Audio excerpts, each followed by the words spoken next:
So, folks, the hurricane not only impacted people's lives, but also left a visible mark on our environment, especially our trees. Images of trees looking burnt flooded our screens. Are the trees dead? Can they recover? Here to inform is Chief Executive Officer and Conservator of Forests, Mr. Ainsley Henry. Morning, Mr. Henry. Morning, Sir Henry. Good morning. Hope your family all right? Yes, my family is fine. Beautiful. Thank you very much. I think last time I read a couple of months ago that we are covered, if that's the word, by about 40% of forests in Jamaica. Is that? Well, before Melissa, it was 47.9%. 47.9. Yes. How bad, and how many, I don't know if that's the right word again, how many forests would be in the area that were badly hit? Well, what I can tell you is that Jamaica has somewhere in the region of 523,000 hectares of forests, and the hurricane impacted 270 something. Wow. So what we're looking at is 51% of the forests in Jamaica have been damaged. I know what the word means, but what do you mean this time when you say impacted? Well, you've seen some of the images. What we mean is that in many instances, there are a lot of trees down. The leaves have all been blown off. Some of them have been broken and destroyed.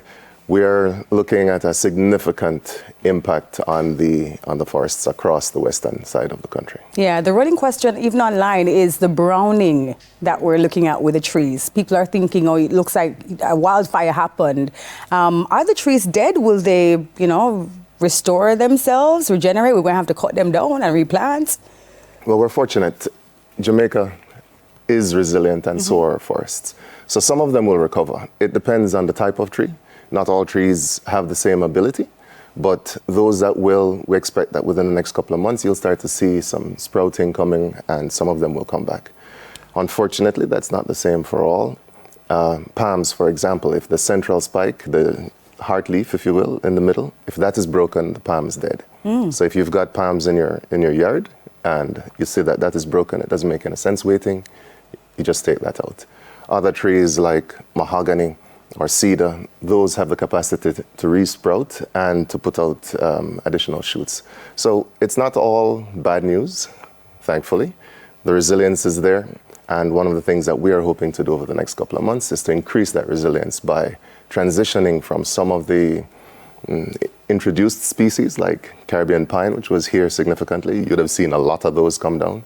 So our intent is not to replace them with new Caribbean pine, but to actually replace them with more hardy native species. But the browning, though, I'm so sorry, Nevs, but the browning, Sir Ainsley, I mean, a lot of people are asking why, what happened? Is it some salt that was brought onto land, or? 250 miles per hour gusts and 180 odd miles per hour sustained winds. That translates into, it's like if you can imagine anything rubbing against your skin that fast, it burns. Same thing for the trees. So a lot of the browning that you see is actually a burn, but it's a wind burn. Okay. I don't know if it comes under your purview, but tell me about Holland Bamboo. It doesn't, but it doesn't. Holland Bamboo is more the Parks and Gardens Division of Ministry of Agriculture. But essentially what happened there is bamboo, as you know, is not a native species, and it isn't designed to withstand this kind of wind. So a lot of them would have broken and fallen down, and because of how they were planted with, you could see a lot of the root part sticking out along the edge because it was cut through a channel almost. So all of them would have been subject to the potential of falling over, and in many instances that's what happened. They can come back? I anticipate that if they clear out the space properly and replant, then it should regrow and look similar within a couple of, maybe 2 years. 2 years? Yes.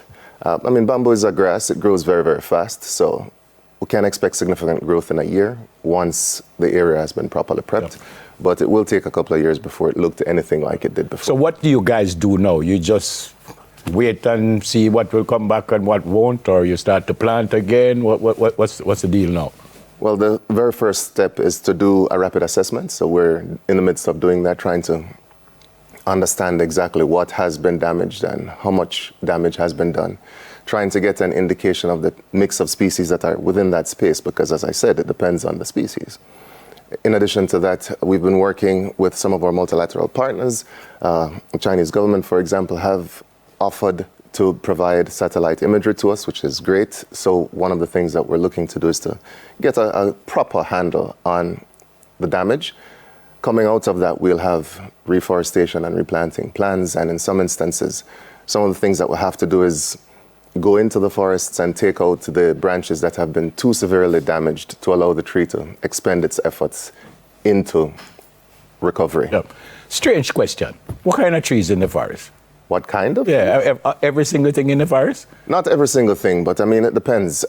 Carpet country, for example, is a hotbed of biodiversity, as you know.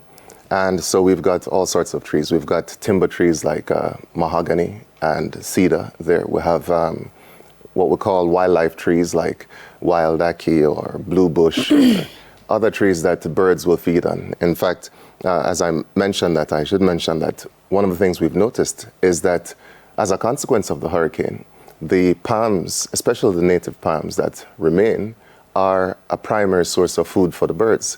So we're very lucky that many of the palms stood up. You know, a lot of the fronds, the branches, if you will, got torn off, but the fruits remained. So that's good.